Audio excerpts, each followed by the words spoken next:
எசேக்கியேல் அதிகாரம் 28. கர்த்தருடைய வார்த்தை எனக்கு உண்டாகி, அவர்,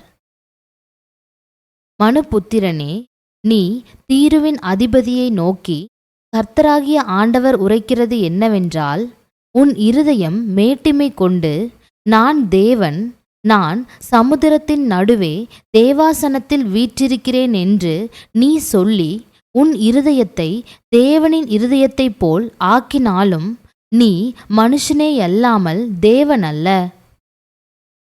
இதோ, தானியேலை பார்க்கிலும் நீ ஞானவான். இரகசியமானதொன்றும் உனக்கு மறைபொருள் அல்ல. நீ உன் ஞானத்தினாலும் உன் புத்தியினாலும் பொருள் சம்பாதித்து பொன்னையும் வெள்ளியையும் உன் பொக்கிஷ சாலைகளில் சேர்த்து கொண்டாய். உன் வியாபாரத்தினாலும் உன் மகா ஞானத்தினாலும் உன் பொருளை பெருக பண்ணினாய். உன் இருதயம் உன் செல்வத்தினால் மேட்டிமையாயிற்று. ஆகையால் கர்த்தராகிய ஆண்டவர் சொல்லுகிறது என்னவென்றால், நீ உன் இருதயத்தை தேவனின் இருதயத்தைப் போல ஆக்குகிறபடியினால், இதோ, ஜாதிகளில் மகா பலவான்களாகிய மறு தேசத்தாரை உனக்கு விரோதமாய் வரப்பண்ணுவேன். அவர்கள் உன் ஞானத்தின் அழகுக்கு விரோதமாய் தங்கள் பட்டயங்களை உருவி உன் மினுக்கை குலைத்து போடுவார்கள். உன்னை குழியிலே விழத்தள்ளுவார்கள். நீ சமுத்திரங்களின் நடுவே கொலையுண்டு சாகிறவர்களைப் போல் சாவாய். உன்னை கொல்லுகிறவனுக்கு முன்பாக நான் தேவனென்று நீ சொல்வாயோ? உன்னை குத்தி போடுகிறவன் கைக்கு நீ மனுஷனேயல்லாமல் தேவன் அல்லவே. மறு தேசத்தாரின் கையினால் நீ விருத்த சேதனமில்லாதவர்கள் சாவது போல் சாவாய். நான் இதை சொன்னேன் என்று கர்த்தராகிய ஆண்டவர் உரைக்கிறார் என்று சொல் என்றார். பின்னும் கர்த்தருடைய வார்த்தை எனக்கு உண்டாகி, அவர், மனுபுத்திரனே, நீ தீரு ராஜாவை குறித்து புலம்பி அவனை நோக்கி, கர்த்தராகிய ஆண்டவர் உரைக்கிறது என்னவென்றால், நீ விசித்திரமாய் செய்யப்பட்ட முத்திரை மோதிரம். நீ ஞானத்தால் நிறைந்தவன், பூரண அழகுள்ளவன். நீ தேவனுடைய தோட்டமாகிய ஏதேனில் இருந்தவன். பத்மராகம், புஷ்பராகம், வைரம், படிகப்பச்சை, கோமேதகம், யஸ்பி, இந்திரநீலம், மரகதம், மாணிக்கம் முதலான சகலவித இரத்தினங்களும் பொன்னும் உன்னை மூடிக்கொண்டிருக்கிறது. நீ சிருஷ்டிக்கப்பட்ட நாளில் உன் மேளவாத்தியங்களும் உன் நாகசுரங்களும் உன்னிடத்தில் ஆயத்தப்பட்டிருந்தது. நீ காப்பாற்றுகிறதற்காக அபிஷேகம் பண்ணப்பட்ட கேருப். தேவனுடைய பரிசுத்த பர்வதத்தில் உன்னை வைத்தேன். அக்கினிமயமான கற்களின் நடுவே உலாவினாய். நீ சிருஷ்டிக்கப்பட்ட நாள் துவக்கி உன்னில் அநியாயம் கண்டுபிடிக்கப்பட்டது மட்டும் உன் வழிகளில் குறையற்றிருந்தாய். உன் வியாபாரத்தின் மிகுதியினால் உன் கொடுமை அதிகரித்து நீ பாவஞ்செய்தாய். ஆகையால் நான் உன்னை தேவனுடைய பர்வதத்திலிருந்து ஆகாதவனென்று தள்ளி காப்பாற்றுகிற கேருபாய் இருந்த உன்னை அக்கினிமயமான கற்களின் நடுவே இராதபடிக்கு அழித்து போடுவேன். உன் அழகினால் உன் இருதயம் மேட்டிமையாயிற்று. உன் மினுக்கினால் உன் ஞானத்தை கெடுத்தாய். உன்னை தரையிலே தள்ளி போடுவேன். ராஜாக்கள் உன்னை பார்க்கும்படி உன்னை அவர்களுக்கு முன்பாக வேடிக்கையாக்குவேன். உன் அக்கிரமங்களின் ஏராளத்தினாலும் உன் வியாபாரத்தின் அநீதத்தினாலும் உன் பரிசுத்த ஸ்தலங்களை பரிசுத்த குலைச்சலாக்கினாய். ஆகையால் உன்னை பட்சிப்பதாகிய ஒரு அக்கினியை நான் உன் நடுவிலிருந்து புறப்பட பண்ணி, உன்னை பார்க்கிற எல்லாருடைய கண்களுக்கு முன்பாகவும் உன்னை பூமியின் மேல் சாம்பலாக்குவேன். ஜனங்களில் உன்னை அறிந்த அனைவரும் உன் நிமித்தம் திகைப்பார்கள். மகா பயங்கரமாவாய். இனி ஒருபோதும் இருக்க மாட்டாய் என்று உரைக்கிறார் என்று சொல் என்றார். பின்னும் கர்த்தருடைய வார்த்தை எனக்கு உண்டாகி, அவர், மனுபுத்திரனே, நீ உன் முகத்தை சீதோனுக்கு எதிராக திருப்பி அதற்கு விரோதமாக தீர்க்க தரிசனம் உரைத்து சொல்ல வேண்டியது என்னவென்றால், கர்த்தராகிய தேவன் சொல்லுகிறார், சீதோனே, இதோ நான் உனக்கு விரோதமாக வந்து உன் நடுவிலே மகிமைப்படுவேன். நான் அதிலே நியாய தீர்ப்புகளை செய்து அதிலே பரிசுத்தர் என்று விளங்கும்போது நான் கர்த்தர் என்று அறிந்து கொள்வார்கள். நான் அதிலே கொள்ளை நோயையும் அதின் வீதிகளில் இரத்தத்தையும் வரப்பண்ணுவேன்.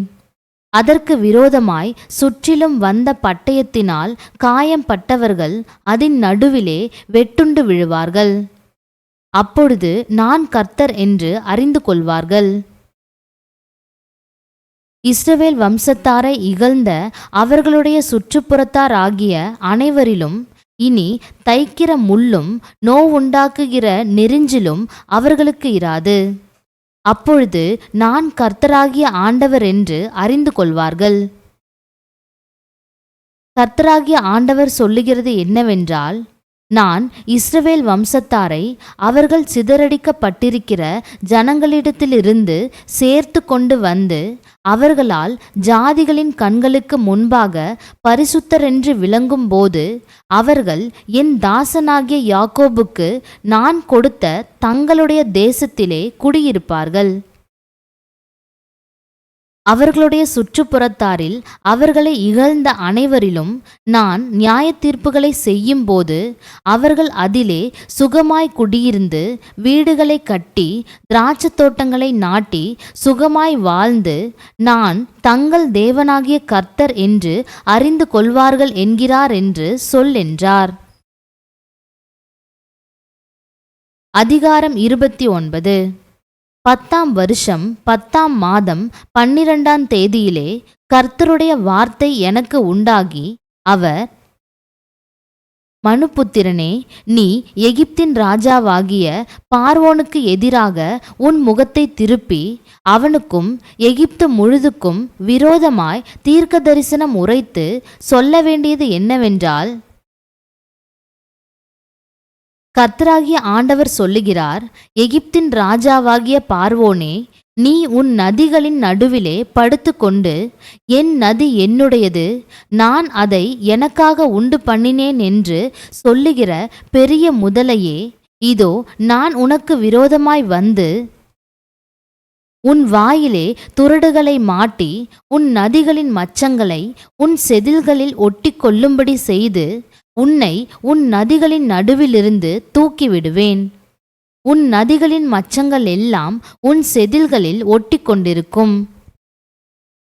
உன்னையும் உன் நதிகளின் எல்லா மச்சங்களையும் வனாந்தரத்திலே போட்டுவிடுவேன். வெட்ட வெளியிலே விழுவாய். நீ சேர்த்து கொள்ளப்படுவதில்லை. உன்னை பூமியின் மிருகங்களுக்கும் ஆகாயத்தின் பறவைகளுக்கும் இரையாக கொடுப்பேன். அப்பொழுது எகிப்து தேசத்தின் குடிகள் எல்லாரும் நான் கர்த்தர் என்று அறிந்து கொள்வார்கள். அவர்கள் இஸ்ரவேல் வம்சத்தாருக்கு நாணற்கோலாயிருந்தார்களே. அவர்கள் உன்னை கையிலே பிடிக்கும்போது நீ ஒடிந்து போய் அவர்கள் விலாவையெல்லாம் பிளப்பாய். அவர்கள் உன்மேல் சாயும்போது நீ முறிந்து அவர்கள் இடுப்பு முழுவதையும் மரத்து போக பண்ணுவாய். ஆகையால் கர்த்தராகிய ஆண்டவர் சொல்லுகிறது என்னவென்றால், இதோ நான் உன்மேல் பட்டயத்தை வரப்பண்ணி உன்னில் மனுஷரையும் மிருகங்களையும் சங்காரம் பண்ணுவேன். எகிப்து தேசம் பாழும் வனாந்தரமுமாகும். அப்பொழுது நான் கர்த்தர் என்று அறிந்து கொள்வார்கள். நதி என்னுடையது, நான் அதை உண்டாக்கினேன் என்று சொன்னானே. ஆகையால் இதோ நான் உனக்கும் உன் நதிகளுக்கும் விரோதமாக வந்து மிக்தோல் முதல் எத்தியோப்பியாவின் எல்லையிலுள்ள செவனே வரைக்கும் எகிப்து தேசத்தை அவாந்தரமும் பாழுமான வனாந்தரங்களாக்குவேன். மனுஷனுடைய கால் அதை கடப்பதும் இல்லை, மிருக ஜீவனுடைய கால் அதை மிதிப்பதும் இல்லை. அது 40 வருஷம் குடியேற்றிருக்கும். எகிப்து தேசத்தை பாழாய்ப்போன தேசங்களின் நடுவிலே பாழாய்ப்போக பண்ணுவேன். அதன் பட்டணங்கள் அவாந்தரமாக்கப்பட்ட பட்டணங்களின் நடுவிலே 40 வருஷம் பாழாய் கிடக்கும். நான் எகிப்தியரை ஜாதிகளுக்குள்ளே சிதறடித்து அவர்களை தேசங்களுக்குள்ளே தூற்றிவிடுவேன். கர்த்தராகிய ஆண்டவர் சொல்லுகிறது என்னவென்றால், 40 வருஷம் முடியும் போது நான் எகிப்தியரை அவர்கள் சிதறுண்டிருக்கிற ஜனங்களிடத்திலிருந்து சேர்த்து கொண்டு எகிப்தியரின் சிறையிருப்பை திருப்பி அவர்களை அவர்களுடைய ஜனன தேசமாகிய பத்ரோஸ் தேசத்திலே திரும்பி வர பண்ணுவேன். அங்கே அவர்கள் அற்ப ராஜ்யமாயிருப்பார்கள். அது இனி ஜாதிகளின் மேல் தன்னை உயர்த்தாமல் மற்ற ராஜ்யங்களிலும் அற்பமானதாயிருக்கும். அவர்கள் இனி ஜாதிகளை ஆளாதபடிக்கு அவர்களை குறுகிப்போக பண்ணுவேன். அவர்களின் பிறகே போய் அவர்களை நோக்கிக் கொண்டிருக்கிறதினால் இஸ்ரவேல் வம்சத்தார் எனக்கு தங்கள் அக்கிரமத்தை நினைப்பூட்டாதபடிக்கு இனி அவர்கள் இவர்களுடைய நம்பிக்கையாயிராமற் போவார்கள். அப்பொழுது நான் கர்த்தராகிய ஆண்டவர் என்று அறிந்து கொள்வார்கள் என்கிறார் என்று சொல் என்றார். 27ஆம் வருஷம் 1ஆம் மாதம் 1ஆம் தேதியிலே கர்த்தருடைய வார்த்தை எனக்கு உண்டாகி, அவர், மனுபுத்திரனே, பாபிலோன் ராஜாவாகிய நேபுகாத் நேச்சார் தீருவின் முன்னே தன் சேனையினிடத்தில் கடும் ஊழியம் வாங்கினான். ஒவ்வொரு தலையும் மொட்டையாயிற்று, ஒவ்வொரு தோள்பட்டையின் தோலும் உரிந்து போயிற்று. ஆனாலும் அவன் தீருவுக்கு விரோதமாக செய்த ஊழியத்தினாலே அவனுக்காவது அவன் சேனைக்காவது கூலி கிடைக்கவில்லை. ஆகையால் கர்த்தராகிய ஆண்டவர் சொல்லுகிறது என்னவென்றால், இதோ நான் பாபிலோன் ராஜாவாகிய நேபுகாத் நேச்சாருக்கு எகிப்து தேசத்தை கொடுக்கிறேன். அவன் அதன் ஏராளமான ஜனத்தை சிறைபிடித்து அதன் ஆஸ்தியை சூறையாடி அதன் கொள்ளை பொருளை எடுத்து கொள்வான். இது அவனுடைய சேனைக்கு கூலியாயிருக்கும். அவன் அதிலே செய்த வேலைக்கு எகிப்து தேசத்தை நான் அவனுக்கு கூலியாக கொடுத்தேன். எனக்காக அதை செய்தார்கள் என்று கர்த்தராகிய ஆண்டவர் சொல்லுகிறார். அந்நாளிலே நான் இஸ்ரவேல் வம்சத்தாரின் கொம்பை முளைக்க பண்ணி அவர்கள் நடுவிலே தாராளமாய் பேசும் வாயை உனக்கு கட்டளையிடுவேன். அப்பொழுது நான் கர்த்தர் என்று அறிந்து கொள்வார்கள் என்றார். அதிகாரம் 30. கர்த்தருடைய வார்த்தை எனக்கு உண்டாகி, அவர், மனுபுத்திரனே, நீ தீர்க்க தரிசனம் சொல்லு. கர்த்தராகிய ஆண்டவர் சொல்லுகிறது என்னவென்றால், ஐயோ, ஆபத்து நாள் வருகிறதென்று அலறுங்கள். நாள் சமீபமாயிருக்கிறது. ஆம், கர்த்தருடைய நாள் சமீபமாயிருக்கிறது. அது மந்தாரமான நாள். அது புறஜாதிகளுக்கு வரும் காலம். பட்டயம் எகிப்திலே வரும். எகிப்திலே கொலையுண்கிறவர்கள் விழும்போது எத்தியோப்பியாவிலே மகாவேதனை உண்டாயிருக்கும். எத்தியோப்பியரும் பூத்தியரும் லூத்தியரும் கலந்த கூட்டமாகிய அனைவரும் பூபியரும் உடன்படிக்கைக்குள்ளான தேசத்தின் புத்திரரும் அவர்களோடே கூட பட்டயத்தால் விழுவார்கள். எகிப்தை ஆதரிக்கிறவர்களும் விழுவார்கள். அதனுடைய பலத்தின் முக்கியமும் தாழ்ந்து போம் என்று கர்த்தர் சொல்லுகிறார். அதிலே மிக்தோல் முதல் செவனே வரைக்கும் பட்டயத்தினால் விழுவார்கள் என்று கர்த்தராகிய ஆண்டவர் சொல்லுகிறார். பாழாய்ப்போன தேசங்களின் நடுவிலே பாழாய்ப் போவார்கள். அவாந்தரமாக்கப்பட்ட பட்டணங்களில் அவர்கள் பட்டணங்களும் அவாந்தரமாகும். நான் எகிப்திலே தீ கொளுத்தும் போதும் உனக்கு துணை நின்ற யாவரும் முறிக்கப்படும் போதும் நான் கர்த்தர் என்று அறிந்து கொள்வார்கள். நிர்விசாரமான எத்தியோப்பியரை தத்தளிக்க பண்ண அந்நாளிலே என் கட்டளையினால் தூதாட்கள் கப்பல்களிலே போவார்கள். அப்பொழுது எகிப்தின் நாளிலே உண்டானது போல அவர்களுக்குள்ளே மகா வேதனை உண்டாயிருக்கும். இதோ அது வருகிறது. கர்த்தராகிய ஆண்டவர் சொல்லுகிறது என்னவென்றால், பாபிலோன் ராஜாவாகிய நேபுகாத் நேச்சாரை கொண்டு எகிப்தின் சந்ததியை ஒழிய பண்ணுவேன். இவனும் இவனோடே கூட ஜாதிகளில் மகா பலசாலிகளான இவனுடைய ஜனங்களும் தேசத்தை அழிப்பதற்காக ஏவப்பட்டு வந்து தங்கள் பட்டயங்களை எகிப்துக்கு விரோதமாக உருவி கொலையுண்டவர்களாலே தேசத்தை நிரப்புவார்கள். அப்பொழுது நான் நதிகளை வற்றிப்போக பண்ணி தேசத்தை துஷ்டர்களின் கையிலே விற்று தேசத்தையும் அதிலுள்ள யாவையும் அந்நிய தேசத்தாரின் கையால் பாழாக்கி போடுவேன். கர்த்தராகிய நான் இதை சொன்னேன். கர்த்தராகிய ஆண்டவர் சொல்லுகிறது என்னவென்றால், நான் நரகலான விக்கிரகங்களை அழித்து நோப்பின் சிலைகளை ஒழிய பண்ணுவேன். இனி எகிப்து தேசத்தில் ஒரு அதிபதியும் இரான். நான் எகிப்து தேசத்தில் பயம் உண்டாக்கி பத்ரோஸை பாழாக்கி சோவானிலே தீ கொளுத்தி நோ பட்டணத்தில் ஆக்கினைகளை செய்து எகிப்தின் பெலனாகிய சீனின் மேல் என் உக்கிரத்தை ஊற்றி நோ பட்டணத்தின் ஏராளமான ஜனத்தை சங்கரிப்பேன். எகிப்தில் தீ கொளுத்துவேன். சீன் மகா வேதனை அடையும்.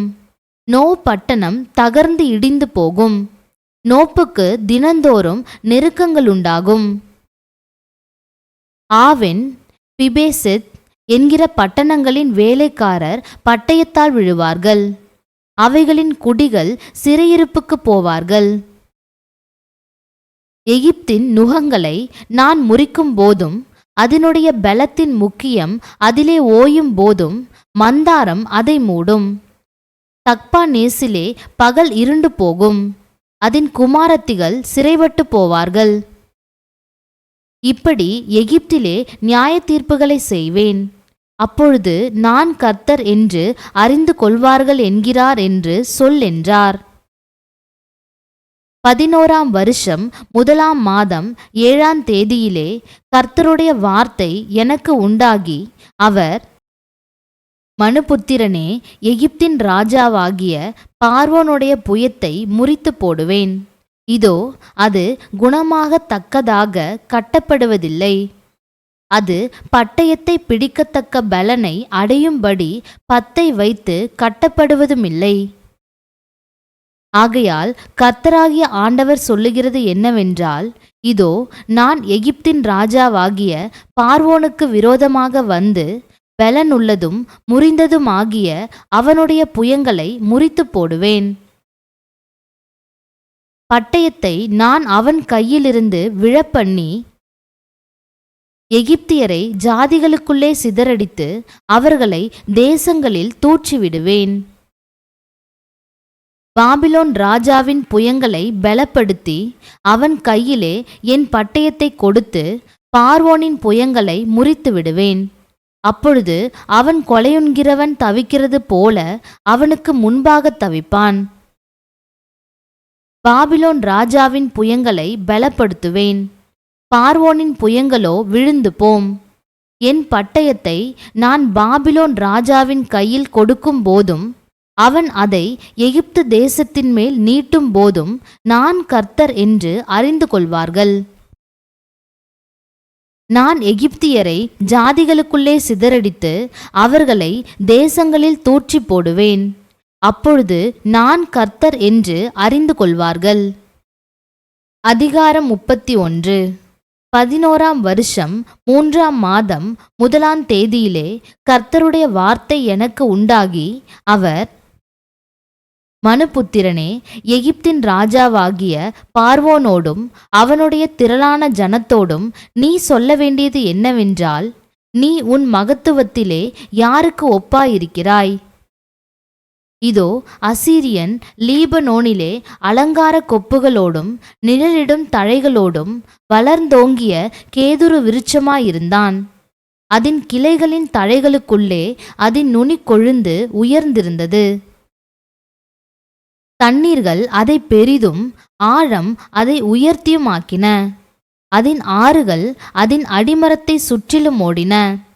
தன் நீர்க்கால்களை வெளியின் விருட்சங்களுக்கெல்லாம் பாயவிட்டது. ஆகையால் வெளியின் சகல விருட்சங்களிலும் அது மிகவும் உயர்ந்தது. அது துளிர் விடுகையில் திரளான தண்ணீரினால் அதன் கிளைகள் பெருகி அதன் கொப்புகள் நீளமாயின. அதன் கொப்புகளில் ஆகாயத்தின் பறவைகள் எல்லாம் கூடு கட்டின. அதன் கொப்புகளின் கீழ் வெளியின் மிருகங்கள் எல்லாம் குட்டிகளை போட்டன. பெரிதான சகல ஜாதிகளும் அதன் நிழலிலே குடியிருந்தார்கள். அப்படியே அதன் வேர் திரளான தண்ணீர்கள் அருகே இருந்ததினால் அது தன் செழிப்பினாலும் தன் கொப்புகளின் நீளத்தினாலும் அலங்காரமாயிருந்தது. தேவனுடைய வனத்திலுள்ள கேதுருக்கள் அதை மறைக்கக்கூடாதிருந்தது. தேவதாரு விருட்சங்கள் அதன் கொப்புகளுக்கு சமானமல்ல. அர்மோன் மரங்கள் அதன் கிளைகளுக்கு நிகரல்ல. தேவனுடைய வனத்திலுள்ள ஒரு விருட்சமும் அலங்காரத்திலே அதற்கு ஒப்பல்ல. அதன் கிளைகளின் திரளினால் அதை அலங்கரித்தேன். தேவனுடைய வனமாகிய ஏதேனின் விருட்சங்கள் எல்லாம் அதன் பேரில் பொறாமை கொண்டன. ஆகையால் கர்த்தராகிய ஆண்டவர் சொல்லுகிறது என்னவென்றால், அது தன் வளர்த்தியிலே மேட்டிமையாகி கொப்புகளின் தழைகளுக்குள்ளே தன் நுனிக்கிளையை ஓங்கவிட்டபடியினாலும் அதன் இருதயம் தன் மேட்டிமையினால் உயர்ந்து போனபடியினாலும் நான் அதை ஜாதிகளில் மகா வல்லமையுள்ளவன் கையிலே ஒப்பு கொடுத்தேன். அவன் தனக்கு இஷ்டமானபடி அதற்கு செய்வான். அதனுடைய அக்கிரமத்தின் நிமித்தம் அதை தள்ளி போட்டேன். ஜாதிகளில் வல்லவராகிய அந்நிய தேசத்தார் அதை வெட்டி போட்டு விட்டு போனார்கள். அதன் கொப்புகள் மலைகளின் மேலும் சகல பள்ளத்தாக்குகளிலும் விழுந்தன. அதன் கிளைகள் தேசத்தினுடைய எல்லா ஆறுகளின் அருகே முறிந்தன. பூமியிலுள்ள ஜனங்கள் எல்லாரும் அதன் நிழலை விட்டு கலைந்து போனார்கள். விழுந்து கிடக்கிற அதன் மேல் ஆகாயத்து பறவைகள் எல்லாம் தாபரித்தன. அதன் கொம்புகளின் மேல் வெளியின் மிருகங்கள் எல்லாம் தங்கின. தண்ணீரின் ஓரமாய் வளருகிற எந்த விருட்சங்களும் தங்கள் உயர்த்தியினாலே மேட்டிமை கொள்ளாமலும் தங்கள் கொப்புகளின் தடைக்குள்ளே தங்கள் நுனிக்கிளையை ஓங்க விடாமலும் தண்ணீரை குடிக்கிற எந்த மரங்களும் தங்கள் உயர்த்தியினாலே தங்கள் மேல் நம்பிக்கை வைக்காமலும் இருக்கும் பொருட்டு இப்படி செய்வேன். மனுபுத்திரரின் நடுவே அவர்கள் எல்லாரும் குழியில் இறங்குகிறவர்களோடே கூட மரணத்துக்கு ஒப்பு கொடுக்கப்பட்டு பூமியின் தாழ்விடங்களில் போனார்கள். கர்த்தராகிய ஆண்டவர் சொல்லுகிறது என்னவென்றால், அவன் பாதாளத்தில் இறங்குகிற நாளிலே புலம்பலை வருவித்தேன். நான் அவன் நிமித்தம் ஆழத்தை மூடி போட்டு திரளான தண்ணீர்கள் ஓடாதபடிக்கு அதன் ஆறுகளை அடைத்து அவன் நிமித்தம் லீபனோனை இருளடைய பண்ணினேன். வெளியின் விருட்சங்கள் எல்லாம் அவன் நிமித்தம் பட்டு போயின. நான் அவனை குழியில் இறங்குகிறவர்களோடே கூட பாதாளத்தில் இறங்க பண்ணுகையில் அவன் விழுகிற சத்தத்தினால் ஜாதிகளை அதிர பண்ணினேன். அப்பொழுது பூமியின் தாழ்விடங்களில் ஏதேனின் விருட்சங்களும் லீபனோனின் மேன்மையான சிறந்த விருட்சங்களும் தண்ணீர் குடிக்கும் சகல மரங்களும் ஆறுதல் அடைந்தன. அவனோடே கூட இவர்களும் ஜாதிகளின் நடுவே அவன் நிழலில் குடியிருந்து அவனுக்கு புயபலமாயிருந்தவர்களும் பட்டயத்தால் வெட்டுண்டவர்கள் அண்டையிலே பாதாளத்தில் இறங்கினார்கள். இப்படிப்பட்ட மகிமையிலும் மகத்துவத்திலும் ஏதேனின் விருட்சங்களில் நீ எதற்கு ஒப்பானவன்? ஏதேனின் விருட்சங்களோடே கூட நீயும் பூமியின் தாழ்விடங்களில் இறக்கப்பட்டு பட்டயத்தாலே வெட்டுண்டவர்களோடே கூட விருத்த சேதனம் இல்லாதவர்களின் நடுவிலே கிடப்பாய். பார்வோனும் அவன் கூட்டமும் இதுவே என்று கர்த்தராகிய ஆண்டவர் உரைக்கிறார் என்று சொல் என்றார்.